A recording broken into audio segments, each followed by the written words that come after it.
ॐ अज्ञानतिमिरान्धस्य ज्ञानाञ्जनशलाकया चक्षुरुन्मिलितं येन तस्मै श्रीगुरुवे नमः।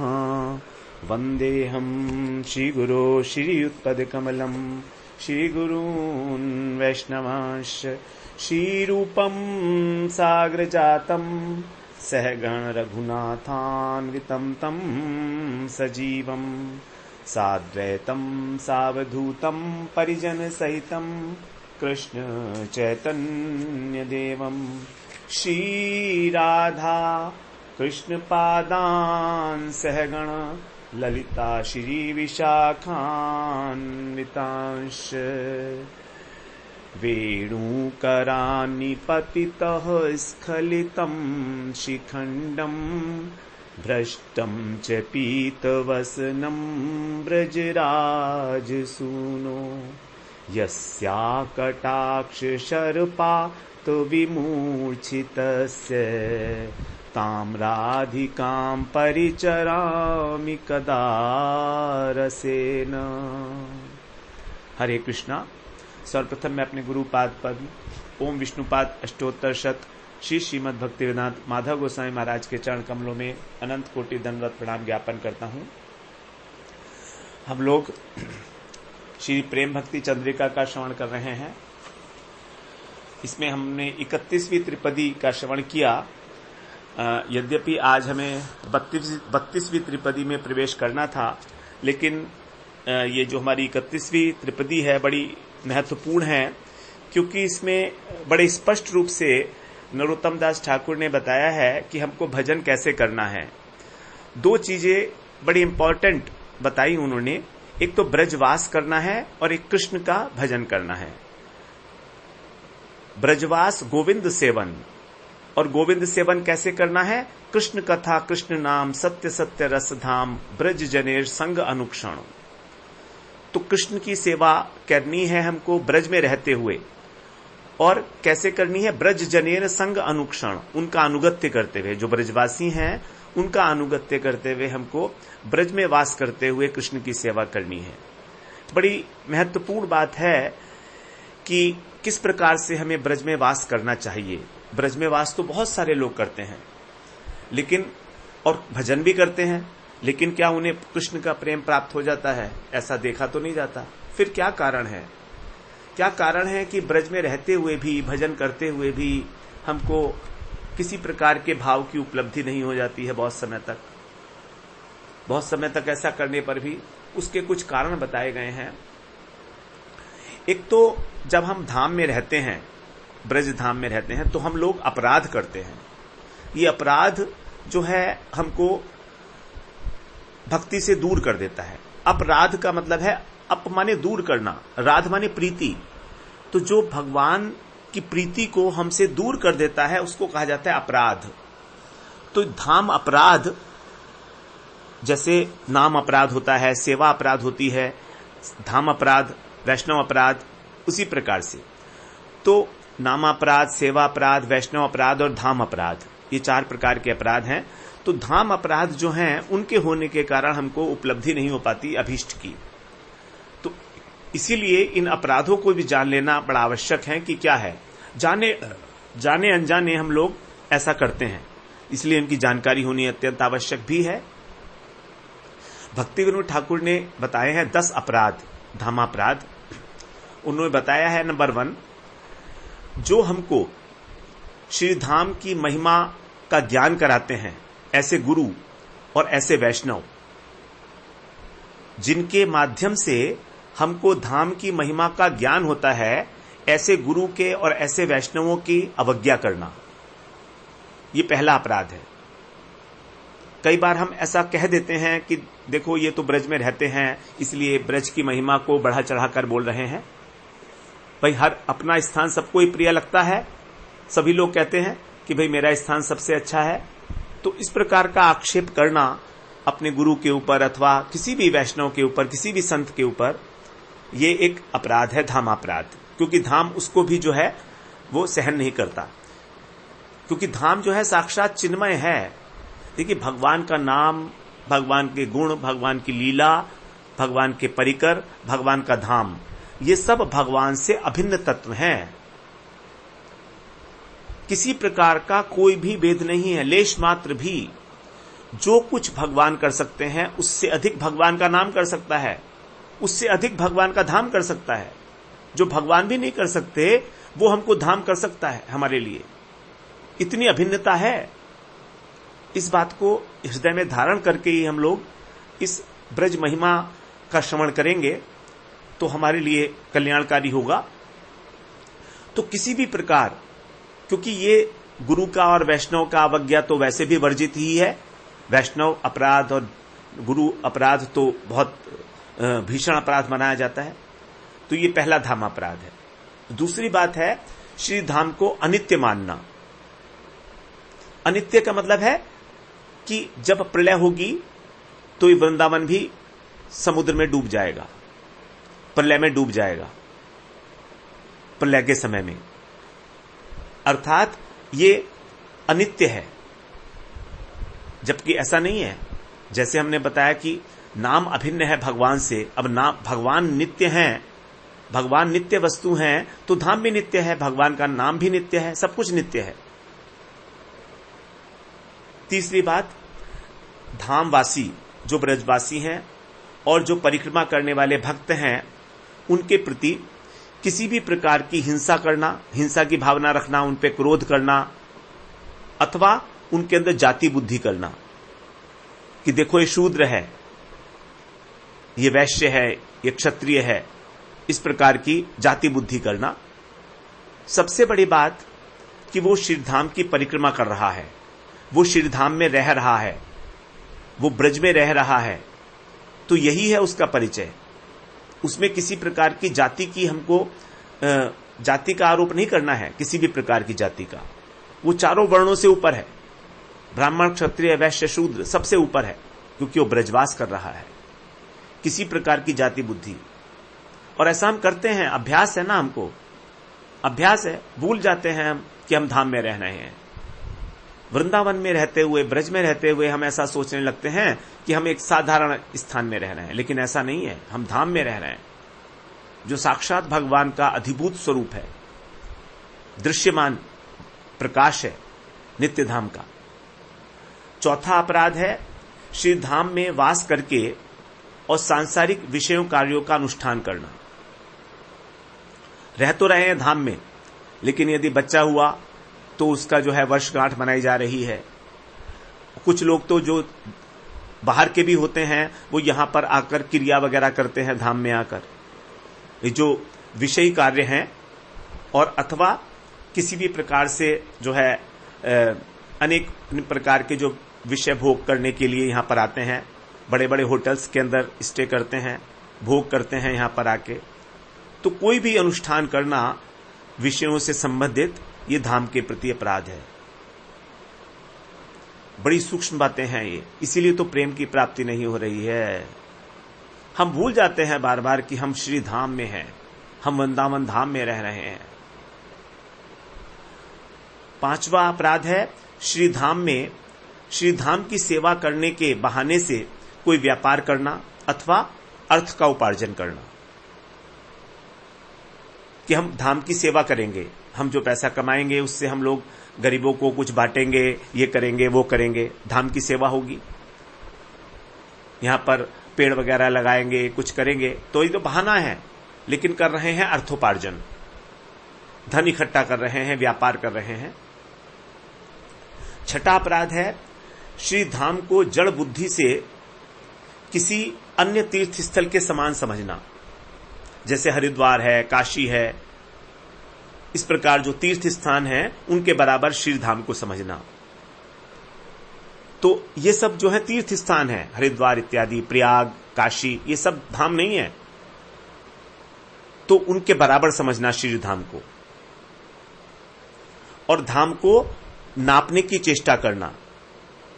नापने का मतलब है मेजरमेंट। हम लोग कई बार बोलते हैं ना कि मेरी वृंदावन के अंदर इतने गज जमीन है, इतनी बीघे जमीन है, इतने एरिया का प्लॉट है, मैं इतने एरिया का प्लॉट और ले रहा हूं वृंदावन में, क्योंकि अप्रिसिएशन के बहुत चांसेस हैं। वहां पर आजकल काफी पब्लिक आ रही है दिल्ली से शिफ्ट होकर इधर उधर से। तो ये सब मेजरमेंट की बातें करना, क्योंकि धाम तो चिन्मय है, उसको नाप सकते हैं क्या हम ये कह सकते हैं कि वृंदावन की भूमि मेरी है? ये तो चिन्मय साक्षात भगवान की है। मैं इसके ऊपर अपना आधिपत्य कैसे कर सकता हूं? हां, भगवान ने अवश्य मुझको कृपा करके इस धाम में स्थान दिया है, एक छोटा सा स्थान मुझे दिया है, बस इतना मेरे लिए काफी है, पर्याप्त। उसको नापने की चेष्टा नहीं करना, मेजरमेंट की बात नहीं करना, छोटी छोटी 1 फीट 2 फीट के ऊपर किसी से लड़ाई करना कि ये मेरी जगह है वो तेरी जगह है, ना तो इसकी है ना उसकी है, वो तो भगवान की है। 7वां अपराध है श्री धाम में रहकर पाप करना। हम तो करते हैं, खूब पाप करते हैं, अपराध नहीं कह रहे हैं, पाप कह रहे हैं। साधारण रूप से भी पाप करना, चोरी करना, किसी को गाली देना, किसी की हिंसा करना, किसी के ऊपर कुदृष्टि डालना स्त्री के प्रति, किसी धन को अपहरण करने की चेष्टा करना, किसी का फायदा उठा लेना। 8वां अपराध है नवदीप धाम और वृंदावन धाम में भेद देखना, क्योंकि जो नवदीप धाम है वही वृंदावन धाम है, दोनों अभिन्न है। 9वां अपराध है श्री धाम का जो महत्व वर्णन करने वाले ग्रंथ हैं उनकी निंदा करना, जैसे स्कंद पुराण है, पद्म पुराण है, सभी में, मत्स्य पुराण में, सब में वृंदावन धाम की महिमा का जो है वर्णन किया गया है, महिमा का, पद्म पुराण इत्यादि में। तो उन ग्रंथों का, शास्त्रों की निंदा करना, तो ये तो शास्त्र अवज्ञा में भी आ जाता है, नामापराध में भी। और 10वां अपराध है कि धाम का जो महिमा है, जो महात्म्य है, उस पर अविश्वास करते हुए और उसमें अर्थवाद करना कि बहुत बढ़ा चढ़ाकर कहा गया है, अथवा इसको काल्पनिक समझना।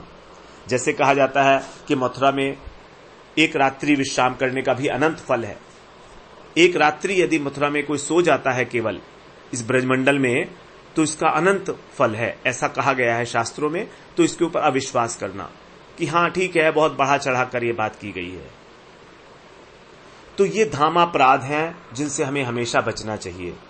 इनको बार बार अपने संज्ञान में लेकर और इनके ऊपर चिंतन करना चाहिए कि कहीं हमसे कोई अपराध तो नहीं हो रहा है धाम के प्रति, क्योंकि जब तक धाम की कृपा नहीं होगी, भगवान की कैसे कृपा होगी? धाम तो हमें सुलभ है साक्षात। जैसे भगवान का नाम सर्व सुलभ है। चोर, डाकू, उचक्का कोई भी ले सकता है, कोई भी, सबको सुलभ है। बड़े से बड़ा पापी भी राम कृष्ण कह सकता है। उसी प्रकार से धाम भी सबके लिए सुलभ है। अतिशय दुराचारी को भी धाम सुलभ है, वो भी वृंदावन में आके वास कर सकता है। वृंदावन तो उसको मना नहीं करता आने के लिए, चाहे पुण्यात्मा हो चाहे पापात्मा हो। तो जैसे नाम प्रभु सबके ऊपर दया करते हैं, नाम प्रभु सबकी इच्छाओं को भी पूरा करते हैं, किसी को लौटाते नहीं हैं, उसी प्रकार से ये धाम प्रभु भी किसी को अपने द्वार से नहीं लौटाते हैं। जिस प्रकार से नाम संकीर्तन करने से पाप नष्ट हो जाते हैं, उसी प्रकार से धाम की सेवा से भी पाप नष्ट हो जाते हैं। जैसे भगवान का नाम अथवा भगवान सबकी कामनाओं को पूरा करते हैं, उसी प्रकार से धाम भगवान भी मनुष्यों की सभी कामनाओं को पूरा करते हैं। हम देखते भी हैं अगणित लोग जो हैं पूर्णिमा के दिन, अमावस्या के दिन, पूर्णिमा के दिन और एकादशी के दिन गिरिराज जी की और वृंदावन की कितनी परिक्रमा लगाते हैं। पता नहीं कितने कितने लोग एकादशी पर आते हैं। यहाँ पर ट्रैफिक भी रोक दिया जाता है पुलिस के द्वारा, सब इतने लोग होते हैं परिक्रमा में। और गुरु पूर्णिमा में तो बात ही सब अलग है, कम से कम 10 लाख लोग तो गोवर्धन में ही आते हैं उस दिन, एक दिन में, गुरु पूर्णिमा में। गुरु पूर्णिमा आने से पहले ही 5 दिन पहले ही वहां पर जो है नाकेबंदी हो जाती है, कोई व्यक्ति गाड़ी लेकर अंदर नहीं जा सकता है। तो इतनी महिमा है और सबकी कामनाएं पूरी हो रही हैं, तभी तो, चाहे छोटी कामनाएं हों चाहे बड़ी कामनाएं हों। और यदि धाम में निष्काम भाव से परिक्रमा लगाई जाएगी तो साक्षात भगवत प्रेम प्राप्त कराते हैं गिरिराज जी। हमारे परम गुरुदेव कहा करते थे कि जब आप कभी धाम की परिक्रमा करते हो गिरिराज जी की, तो उनसे कभी कुछ मांग मत लेना, कभी उनसे कुछ मांग लो संसार की चीज, क्योंकि तुमको मांगना ही नहीं आता है। तुम्हारे बदले मैं मांगूंगा, तुम नहीं मांगना। ऐसा कहा जाता है कि जो भी व्यक्ति गिरिराज जी की परिक्रमा करता है, उसके पीछे पीछे गिरिराज जी चलते हैं, उसके मन की बात टटोलने के लिए कि इसके मन में क्या इच्छा है, क्या इसकी इच्छा है। और जैसी उसकी इच्छा जागृत होती है कि मुझे ये मिले, तो गिरिराज जी जो है उसकी वो इच्छा को पूरा जानकर उसकी इच्छा को पूरा कर देते हैं और खुद लौट जाते हैं। मतलब अपना प्रेम नहीं देते। लेकिन जो व्यक्ति कोई इच्छा नहीं करता, निष्काम भाव से गिरिराज जी की परिक्रमा करता रहता है, गिरिराज जी बेचारे पीछे पीछे घूमते हैं, अरे भाई कुछ तो मांग ले, कुछ नहीं मांगता है, तो फिर गिरिराज जी को, भगवान को स्वयं को ही देना पड़ता है। तो सबसे बड़ी बात है कि हमारी धाम के अंदर निष्ठा होना, श्रद्धा होना, विश्वास होना, भावना की आवश्यकता है। जैसे नाम संकीर्तन में श्रद्धा और विश्वास की आवश्यकता है, उसी प्रकार से तो जैसे नाम महिमा का हमारे हृदय के अंदर जो स्फुरण होता है, वो कैसे होता है? जब हम यत्न पूर्वक नाम लेते हैं। वैसे ही जब हम श्रद्धा पूर्वक धाम की सेवा करते हैं, तब धाम का जो वास्तविक स्वरूप है, धाम की जो महिमा है, धाम का जो चमत्कार है, वो हमारे हृदय के अंदर स्फुरित होता है। और बिना सत्संग के, बिना साधु संग के, बिना श्रवण के भगवान के नाम और भगवान के धाम की महिमा का ज्ञान कभी हो ही नहीं सकता।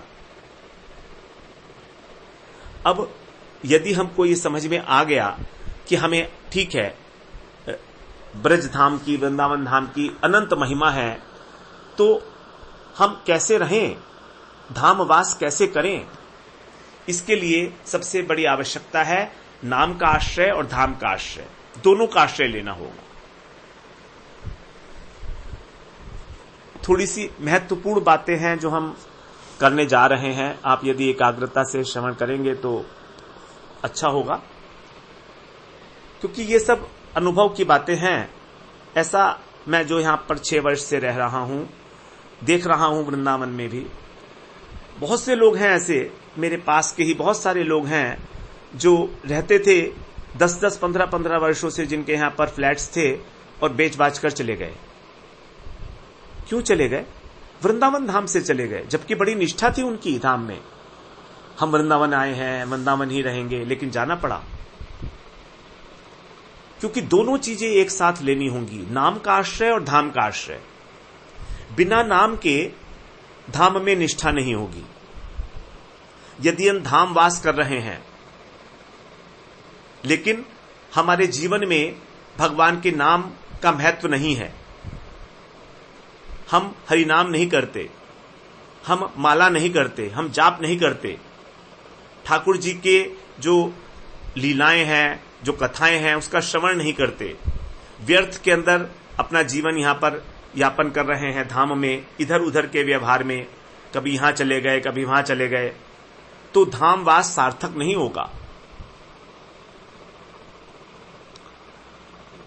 ध्रुवदास जी ने कहा है, वृंदावन में बसत ही ए तो बड़ो सुजान, युगल चंद्र के भजन बिनु निमिष न दीजे जान। जो वृंदावन में रह रहा है वही सबसे बड़ा बुद्धिमान है, सुजान है, जो तभी हमारा धाम का वास सफल होगा जब उसमें हम भगवान के नाम का पूरा आश्रय लेंगे। युगल चंद्र के भजन बिनु निमिष न दीजे जान। एक निमिष भी, एक क्षण भी ऐसा ना जाए कि हम भगवान के भजन में ना रहें। निरंतर कृष्ण कथा, निरंतर कृष्ण नाम, निरंतर कृष्ण चिंतन। अब हम जैसे लोग धाम में जाते हैं, खाते पीते हैं, घूमते हैं, इधर उधर दर्शन करते हैं, बिहारी जी में जाते हैं, राधा वल्लभ में जाते हैं, राधा दामोदर, राधा श्याम सुंदर, सब जगह देखते हैं। उसके बाद कुछ खाते पीते हैं यहां पर, और क्या करते हैं, बस ऐसे ही आना जाना चला रहता है हमारा।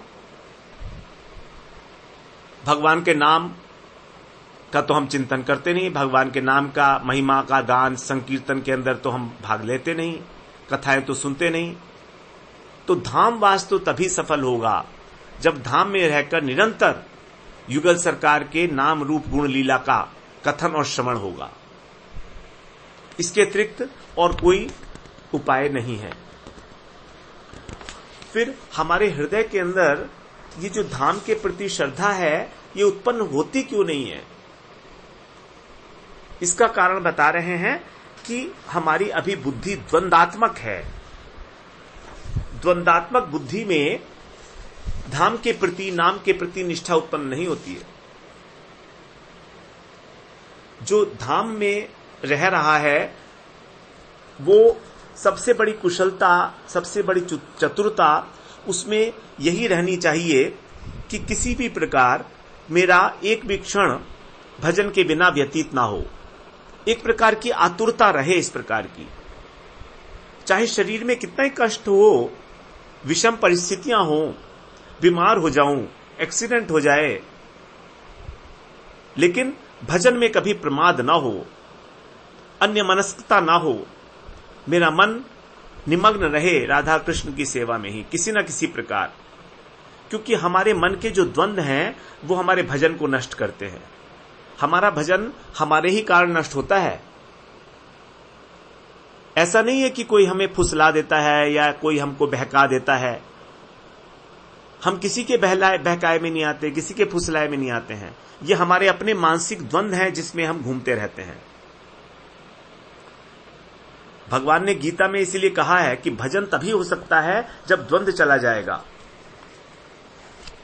द्वंद्व के बिना ये शाम त्वंत गतम पापम जनानाम पुण्य कर्मणाम ते द्वंद मोह निर्मुक्ता भजन्ते माम दृढ़ व्रता। 7वें अध्याय में 28वां श्लोक भगवान ने बिल्कुल स्पष्ट कहा है, ते द्वंद मोह निर्मुक्ता। ते माने उनका जिनका द्वंद और मोह निर्मुक्त हो चुका है वही मेरा दृढ़ भाव से भजन करते हैं। द्वंद क्या है? जन्म मरण, द्वंदात्मक जो दो चीजें हैं उसको कहा जाता है द्वंद। जन्म मरण, आदि व्याधि, सुख दुख, राग द्वेष, मान अपमान, लाभ हानि, ये सब द्वंद हैं। इन्हीं से हमें मोह पैदा होता है। जब हम इनसे छूट जाते हैं धीरे धीरे, तब हमारा जो भजन है वो निष्ठा वाला सुदृढ़ हो जाता है। और इससे पहले हम लोग कभी करते हैं कभी नहीं करते हैं, ऐसे ही चलता रहता है। संशय उत्पन्न हो जाता है, मोह उत्पन्न हो जाता है कि ये वाला मार्ग अपनाऊं या ये अपनाऊं, ये वाला भजन का साधन करूं या ये करूं, घर में बैठकर जो है भजन करूं या जो है मैं श्रवण करता रहूं इधर उधर जाकर, अनेक अनेक प्रकार की कथाएं, कहां पर रहूं, कैसे रहूं, क्या करूं, ये द्वंद्व है सब। काम क्रोध लोभ मोह सब द्वंद्व है ये। अब अर्जुन को भी ये द्वंद्व हुआ, अर्जुन को भी मोह हुआ ना युद्ध के मैदान में। वहां पर तो कोई किसी प्रकार का उनको कोई द्वेष नहीं था, कोई विकार नहीं था, कोई उनको स्त्री भी नहीं थी कि स्त्री के प्रति कोई आकर्षण हो गया हो, लेकिन उनके हृदय की जो करुणा थी, उनके हृदय में जो दया थी, वही उनके लिए द्वंद्व बन गया। उसी के कारण उनको पारिवारिक मोह हो गया। तो ये जो क्या ठीक है, क्या गलत है, क्या झूठ है, क्या तर्क क्या वितर्क, ये सब द्वंद्व हैं। कुछ शारीरिक द्वंद्व हैं, कुछ मानसिक द्वंद्व हैं, और तत्व संबंधी द्वंद्व भी होते हैं। तत्व संबंधी कि ये वाला संप्रदाय का मार्ग ठीक है कि ये संप्रदाय का मार्ग ठीक है, ये सब संशय करते हैं पैदा हमको। अनेक अनेक प्रकार के लोग हैं जो अनेक अनेक प्रकार की बातें हमको यहां मठ धाम में आकर बताएंगे कि तुम इस रास्ते से चलोगे तो तुमको कृष्ण की प्राप्ति होगी, ऐसे होगी वैसे होगी।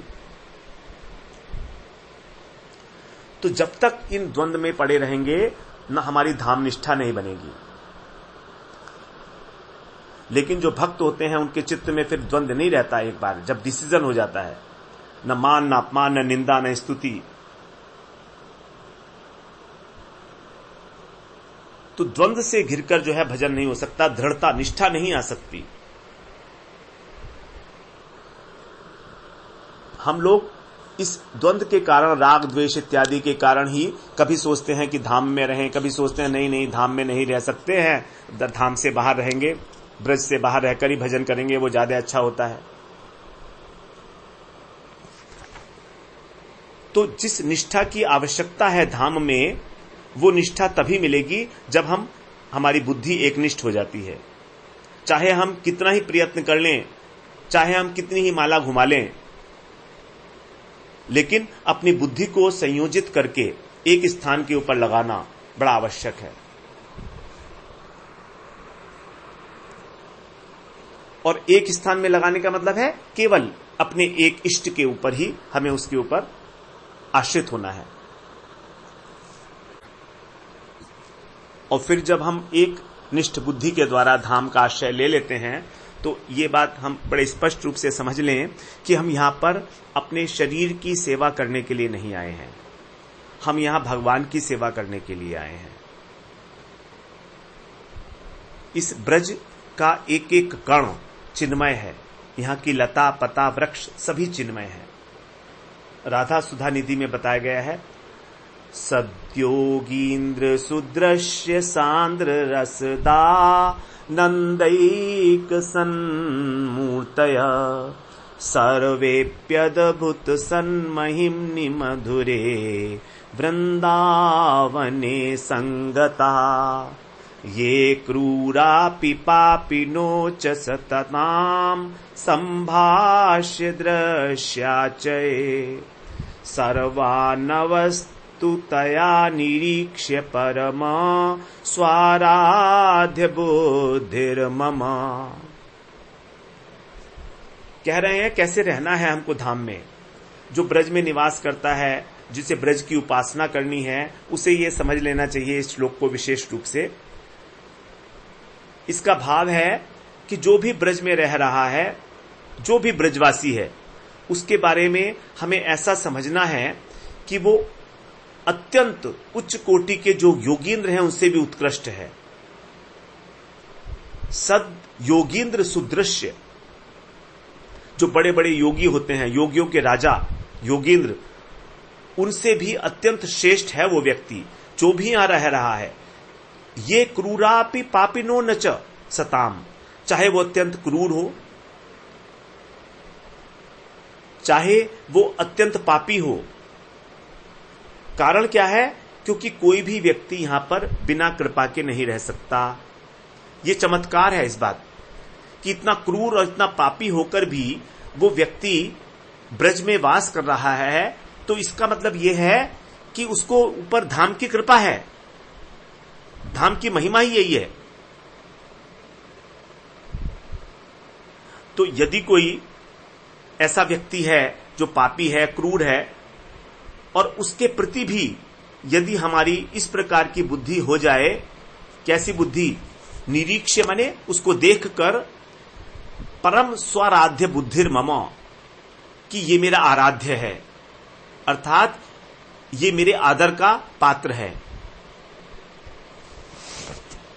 ऐसे पापी को देखकर भी यदि हमारी आराध्य बुद्धि हो जाए, तब वास्तव में कहा जाएगा कि धाम की उपासना है। क्योंकि पापी लोग जो हैं, वे भी जो साधारण रूप से दर्शन के योग्य भी नहीं है, उनसे बात भी नहीं करना चाहिए, उसको देखना भी नहीं चाहिए, ऐसे लोग भी वृंदावन का सानिध्य पाकर, ये जो वृंदावन है अद्भुत महिमाशाली मधुर वृंदावन, इसका समागम प्राप्त करके, इसका सानिध्य प्राप्त करके, इसकी कृपा प्राप्त करके, और जो योगींद्र के द्वारा, बड़े बड़े योगियों के द्वारा जो दर्शन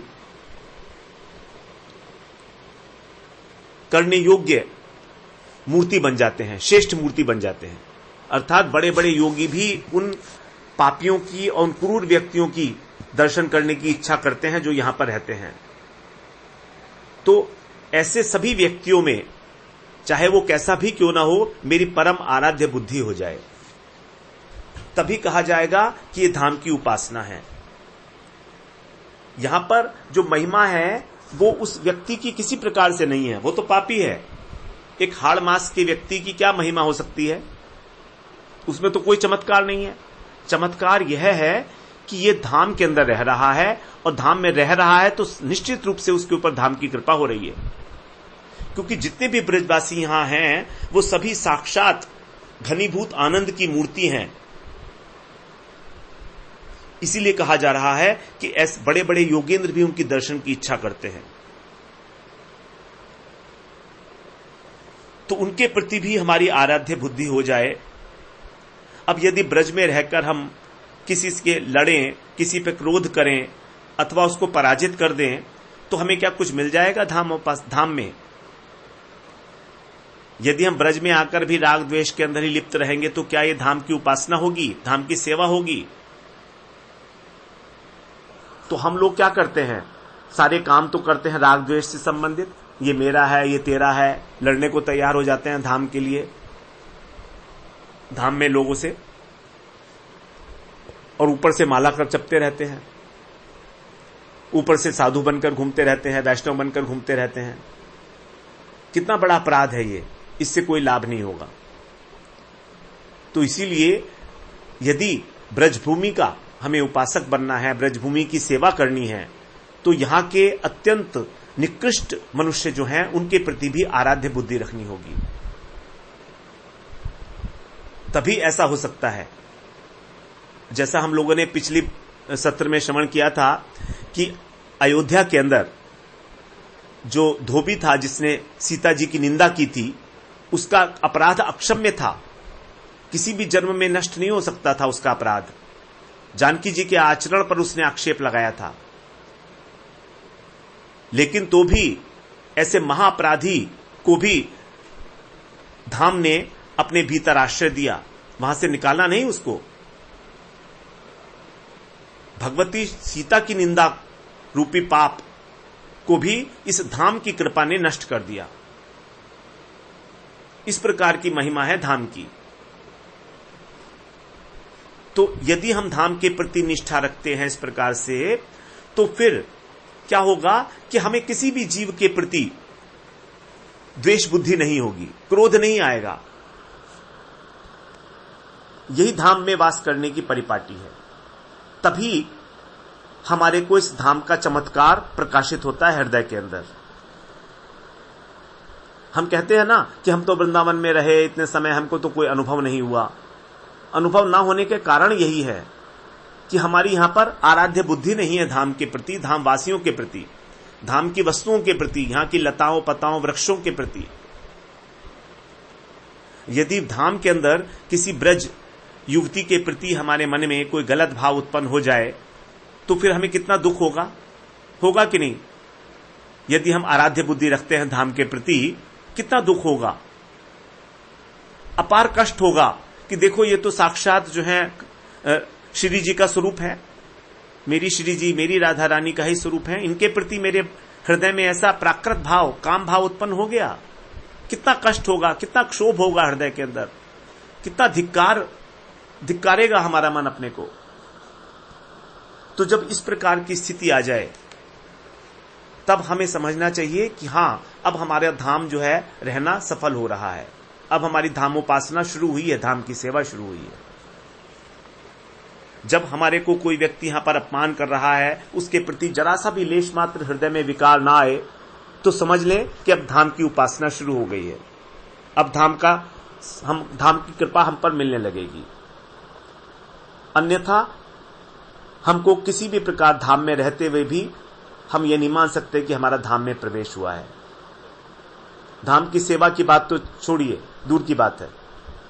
जब हृदय के अंदर प्राकृत भाव उत्पन्न हो जाए यहां पर रहते हुए, तो समझिए कि धाम के अपराध हो गया धाम के प्रति। यहां पर रहना ही इस भाव से है कि यहां सब कुछ कृष्णमय है, सब कुछ श्री जी का है, क्योंकि यहां की अधीश्वरी तो वही है ना, स्वामिनी तो वही है ना। और ऐसी जो भावना हमारे हृदय में बनेगी वो तभी बनेगी जब हम किसी धामनिष्ठ रसिक संत का जो है संग करेंगे, उनके प्रति आदर बुद्धि रखेंगे, उनकी बात को स्वीकार करेंगे, उनका संग करेंगे। कण कण में यहां पर कृष्ण की भावना, जैसे कहा जाता है ना कि कण कण में है भगवान, तो ब्रह्मांड के अंदर तो छोड़िए, ब्रज के अंदर तो साक्षात कण कण के अंदर कृष्ण है, राधा है। यहां की रज की महिमा अनंत है। अभी हम रज की तो बात ही नहीं कर रहे हैं। जब रज की महिमा का वर्णन होगा तो फिर वो अनंत अनंत है, उसकी वर्णन तो कभी अंत नहीं है उसका। तो इस प्रकार की जब हमारी भावना हो जाएगी, तब हमारी किसी भी स्त्री को देखकर भी भोग बुद्धि जागृत नहीं होगी, क्योंकि उसके प्रति ऐसा भाव होगा कि ये तो हमारी श्री जी का ही स्वरूप है, उन्हीं की प्रतिछाया है।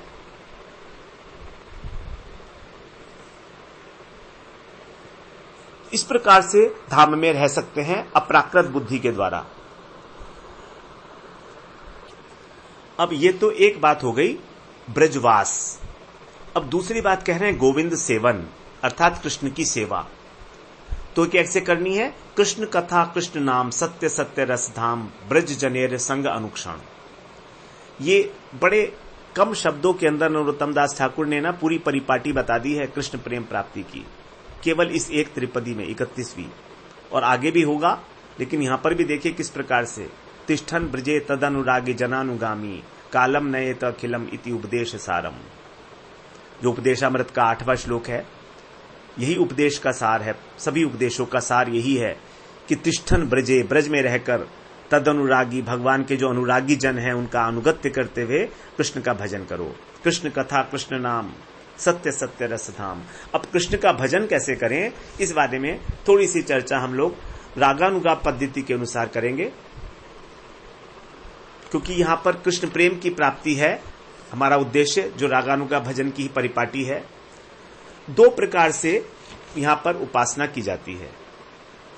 कहते हैं सेवा साधक रूपेण सिद्ध रूपेण चात्र ही तद्भावलिप्सुना कार्या ब्रजलोकानुसारतः कृष्णं स्मरन् जनन् चास्य प्रेष्ठं निज समीहितं तत्कथारतश्चासौ कुर्यात् वासं ब्रजे सदा। 2 श्लोक हैं एक साथ ये। सेवा साधक रूपेण, साधक के रूप से यहां पर भगवान की सेवा करनी है। सेवा साधक रूपेण, सिद्ध रूपेण च अत्र ही, और सिद्ध रूप से भी यहीं पर ही साधना करनी है। जब हम साधक रूप से भगवान की सेवा करते हैं, तब हम भक्ति के जो अंग हैं, श्रवण कीर्तन स्मरण इत्यादि, उनका अनुष्ठान करते हैं कृष्ण सेवा की प्राप्ति के लोभ से। साधक कृष्ण सेवा की प्राप्ति के लोभ से प्रेरित होकर नवधा भक्ति का अनुष्ठान करता है साधक रूप से। अर्थात जो हमारी यथावस्थित देह है, बाह्य देह, कोई स्त्री है, कोई पुरुष है, कोई बच्चा है, कोई बड़ा है, बूढ़ा है, तो जो भी उसकी जैसी देह है, यथावस्थित देह जिसको कहते हैं। और दूसरा है सिद्ध रूप से। अब जो सिद्ध रूप है उसमें क्या है कि उस प्रेम सेवा के उपयोगी जो हमारी एक अंतश्चिंतित देह है। अंतश्चिंतित देह का मतलब है कि जो हमारा स्वरूप है, जिससे हम भगवान की सेवा कर सकते हैं, उस देह की भावना करते हुए कृष्ण के जो राधा और कृष्ण के जो अनुगत्य में हैं, जो पार्षद हैं, जो मंजरियां हैं, उनके अनुगत्य में मानसिक स्मरण करना। तो सिद्ध रूप से यहां पर मानसिक सेवा की जाएगी, श्री रूप मंजरी इत्यादि जो हैं उनके अनुसार, और साधक रूप से शारीरिक सेवा की जाएगी रूप सनातन ब्रजवासी जो हैं उनके अनुसार। तो जैसे रूप गोस्वामी ने, सनातन गोस्वामी ने ब्रज में वास किया, हमारे जो षड गोस्वामी हैं उन्होंने जिस प्रकार से ब्रज में वास किया, हमें उस प्रकार से ब्रज में वास करते हुए नवधा भक्ति का पालन करना है। षड गोस्वामी ने यहां पर क्या किया? श्रीनिवासाचार्य प्रभु ने जो षड गोस्वामी अष्टकम है उसमें बताया है साधन किस प्रकार से करते थे। संख्या पूर्वक नाम गान नति भी कालावसानी कृतौ निद्राहार विहार कादि विजितौ चात्यंत दीनौ चयौ राधा कृष्ण गुण स्मृतिर मधुरिमा नंदेन सम्मोहितौ वंदे रूप सनातनौ रघुयुगौ श्री जीव गोपालकौ। मैं उन रूप सनातन इत्यादि जो 6 गोस्वामी हैं उनकी वंदना करता हूं, जो अपने समय को कैसे व्यतीत करते थे। संख्या पूर्वक नाम गान, अर्थात भगवान का एक निश्चित महामंत्र का एक निश्चित संख्या के अंदर प्रतिदिन नाम जप करना। कोई व्यक्ति 16 माला करता है, कोई 32 करता है, कोई 64 करता है। संख्या पूर्वक काउंटिंग, संख्या पूर्वक नाम गान। नति भी का मतलब प्रणाम करना, दंडवत प्रणाम करना, नति भी। और निद्राहार, निद्रा को और आहार को जीतकर, निद्रा आहार और विहार इत्यादि जितने भी ये चीजें हैं इन पर विजय प्राप्त करके और अपने को अत्यंत दीनहीन मानते हुए, दीनऊ च अत्यंत दीनऊ चयऊ, अपने को अत्यंत दीनहीन मानते थे। और क्या करते थे, राधा कृष्ण गुण स्मृतिर मधुरिमा, राधा कृष्ण के जो गुण हैं उनकी स्मृति से जो उनको आनंद मिलता था उससे सम्मोहितऊ, हमेशा मुग्ध रहते थे। ऐसे षड गोस्वामियों की मैं वंदना करता हूं। तो चैतन्य चैतामृत में बताया है कि भजन कुटी भी अपने लिए नहीं बनाते थे हमारे षड गोस्वामी। एक एक पेड़ के नीचे एक एक रात्रि निवास करके कठोर वैराग्य के साथ और कृष्ण राधा कृष्ण के गुणों में गान करके ही निमग्न रहते थे। कभी स्थूल भिक्षा कर ली, कभी मधुकरी कर ली, किसी प्रकार जो अपने जीवन का निर्वाह करते थे। तो ये तो भजन की परिपाटी बताई साधक के रूप में।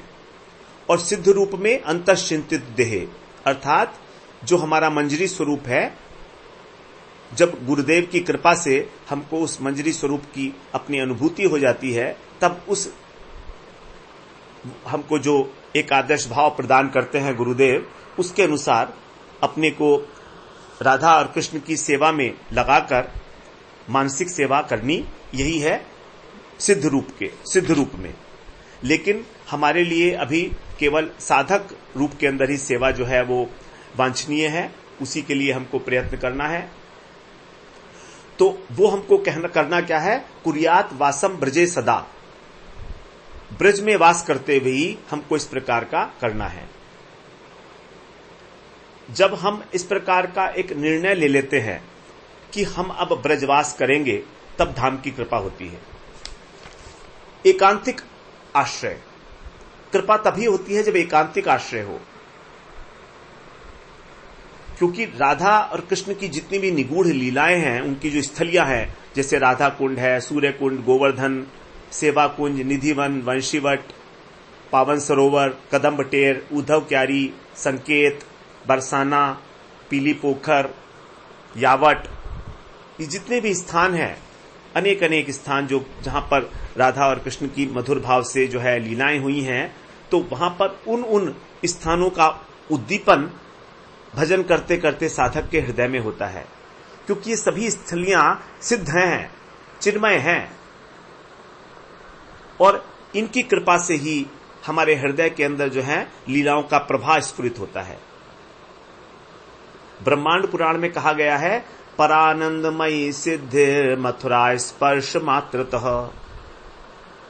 ब्रह्मांड पुराण में कह रहे हैं, मथुरा ब्रजभूमि के स्पर्श मात्र से ही हमको परम आनंदमयी सिद्धि प्राप्त हो जाती है। ये इस प्रकार की जो धाम की कृपा है, ये जो वस्तु शक्ति है, ये किसी प्रकार की कोई विशेष योग्यता की अपेक्षा नहीं रखती है, जब तक कि अपराध ना किए हो। अपराध नहीं होने चाहिए। धाम को कहा गया है, जब धाम में रहते हैं तो कृष्ण का ही स्वरूप है। इस प्रकार जब हम इस कृष्ण की क्रीड़ा भूमि में ब्रज में निवास करके और इस प्रेम साधना का अनुष्ठान करते हैं, तो निश्चित रूप से वो जो अत्यंत दुर्लभ कृष्ण प्रेम है निश्चित हमारे हृदय के अंदर प्रकट होता है।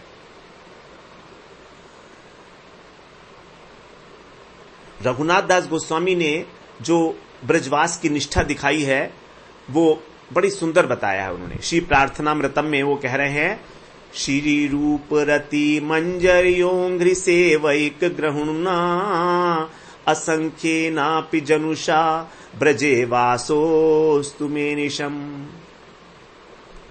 कहते हैं कि श्री रूप और श्री रति मंजरी की जो चरण सेवा की प्राप्ति है उसकी अभिलाषा से ऐसे ऐसे असंख्य जन्मों में भी मेरा निरंतर ब्रजवास का संकल्प सिद्ध हो। अर्थात जब भी मैं जन्म लूं ब्रज में ही जन्म लूं और मेरी इसी प्रकार की अभिलाषा रहे, इसी प्रकार की। फिर आगे कह रहे हैं वो, वसतो गिरिवर कुंजे लपतः श्री राधिकेनु कृष्णेति दधयतो ब्रज दधितक्रमनाथ सदा में दिनानि गच्छन्तु। हे नाथ, ये गोवर्धन कुंज में, गोवर्धन के नजदीक जो निभृत निकुंज है उसमें सदा सर्वदा वास करते हुए मैं क्या करूं?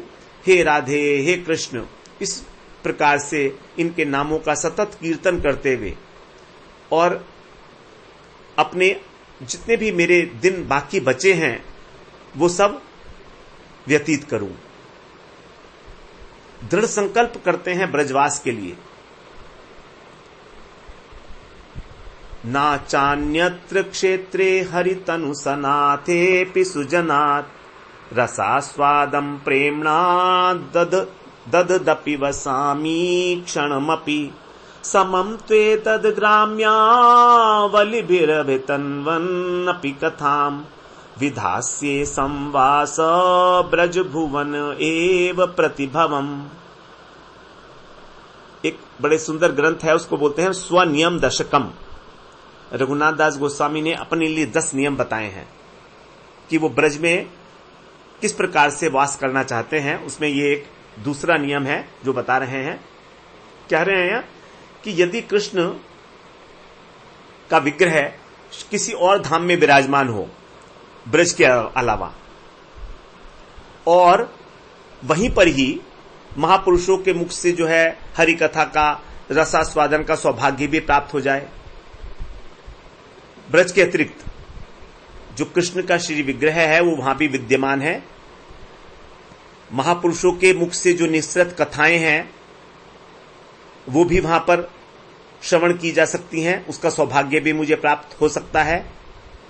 तो भी मैं ऐसे किसी दूसरे धाम में एक क्षण के लिए भी वास नहीं करूंगा, एक क्षण के लिए भी इस ब्रज धाम को नहीं छोड़ूंगा। लेकिन इस ब्रज भूमि में यदि यहां पर गांव के लोगों के साथ ग्राम्य कथाओं का बातें करना हो तो ठीक है, मैं तैयार हूं। जन्म जन्म तक मैं इसी ब्रज में निवास करूंगा, चाहे मुझको ग्राम्य कथाएं ही करनी क्यों न पड़े। यदि ब्रज में वास करके भी मुझे कृष्ण कथा नहीं करनी पड़ रही है, नहीं हो पा रही है, तो कोई बात नहीं है, मैं ब्रज धाम को नहीं छोड़ूंगा। ये निष्ठा है, ऐसा सिद्ध महापुरुष ही कह सकते हैं, हमारे लिए नहीं है ये। तो ये निष्ठा की जो है पराकाष्ठा बता रहे हैं इस प्रकार से।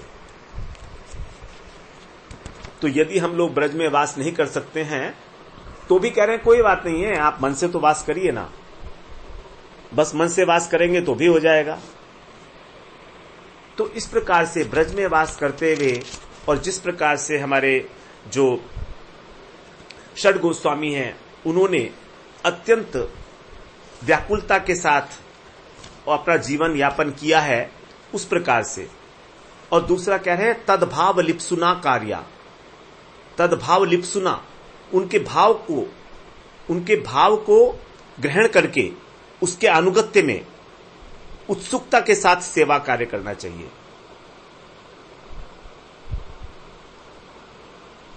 ब्रज लोकानुसारतः, जैसे कि ब्रजवासी की सेवा करते हैं तो उसकी सेवा का अनुसरण करना है, अर्थात उन ब्रजवासियों का अनुगत्य करना है।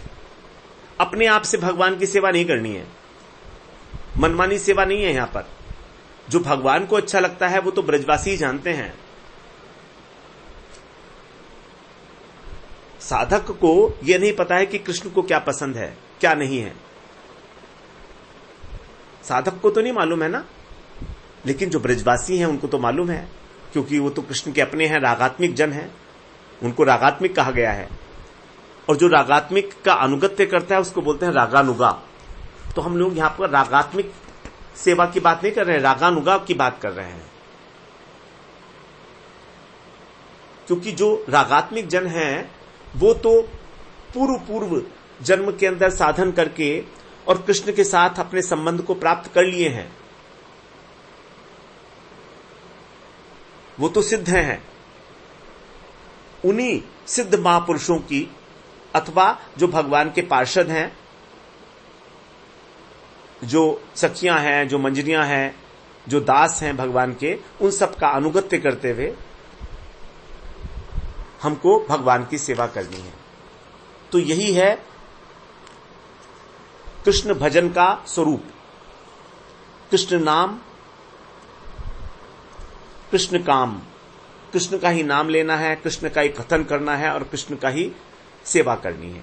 अपना तन सेवा में लगा देना है कृष्ण की, अपनी वाणी कृष्ण का नाम जपने में लगा देनी है और अपने शरीर को, अपने मन को कृष्ण के स्मरण में निमज्जित कर देना है। तभी हम इस प्रकार से साक्षात कृष्ण की जो ब्रज का जो धाम है, साक्षात ब्रज धाम है जो कृष्ण का, उसके अंदर रहकर जो है और यहां का वास्तविक अनुभव कर सकते हैं। तभी हमारा ब्रजवास सफल हो सकता है। तो हमें कृष्ण को स्मरण करना है, स्मरण तो करना ही है, कृष्ण का ही स्मरण कहा गया है।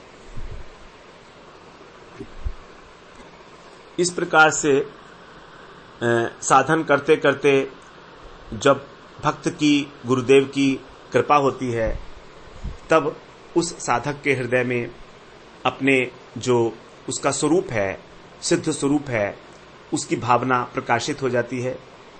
किस प्रकार से उसका स्वरूप है, जिस उसकी आत्मा के अंदर जो अंतर्निहित है, स्वभावतः नैसर्गिक रूप से वो उदय हो जाता है। और तब फिर वो उस अंतश्चिंतित देह के द्वारा अपने को भगवान की लीलाओं में सेवा के, वो अपने सेवा के अनुरूप उसमें लगा सकता है, मानसिक सेवा करते हुए। तो मानसिक सेवा करते हुए, स्मरण करते हुए स्वरूप सिद्धि होती है, उसके बाद फिर अंत में वस्तु सिद्धि होती है। लेकिन इस जो अप्राकृत स्मरण है, मानसिक स्मरण है, इसमें सभी का अधिकार नहीं है, क्योंकि जब तक हमारे हृदय के अंदर इस राग मार्ग में प्रवेश करके और राधा कृष्ण की परम मधुर सेवा करने के प्रति यथार्थ लोभ उत्पन्न नहीं होगा, तब तक हम उसके अंदर जो है प्राकृत समझ के उसको, लौकिक समझ के उसको, और हमारा जड़ीय स्त्री पुरुष का संग समझ के कहीं ना कहीं हमारा पतन होने की संभावना रहती है। इसीलिए जो बुद्धिमान लोग हैं वो अत्यंत सावधानी के साथ ही इस साधना में प्रवृत्त होते हैं, गुरु के और शुद्ध भक्तों के अनुगत्य में।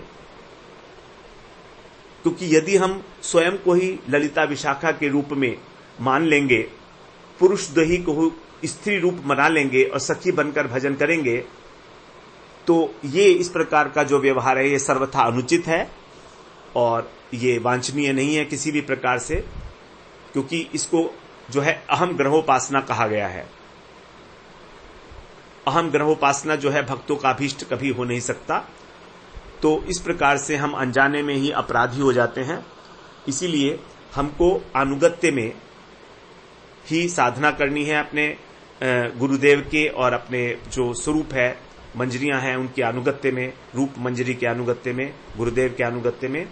और जो महाप्रभु ने कहा है कि श्रीमद् भागवत का और जो हमारे गोस्वामियों के ग्रंथ हैं, जैसे हम लोग ये प्रेम भक्ति चंद्रिका का श्रवण कर रहे हैं, तो इन शास्त्रों के द्वारा जो अनुमोदित भजन पद्धति है उसी को स्वीकार करके हमें आगे बढ़ना है। यही हमारे लिए सबसे बड़ा अभीष्ट है हमारा, और इसी प्रकार से हमें भजन करना चाहिए। अब हम आगे अगले सत्र में फिर अगली त्रिपदी में फिर प्रवेश करते हैं। वांछा कल्पतरुभ्यश्च कृपा सिंधुभ्य एव च पतितानां पावनेभ्यो वैष्णवेभ्यो नमो नमः।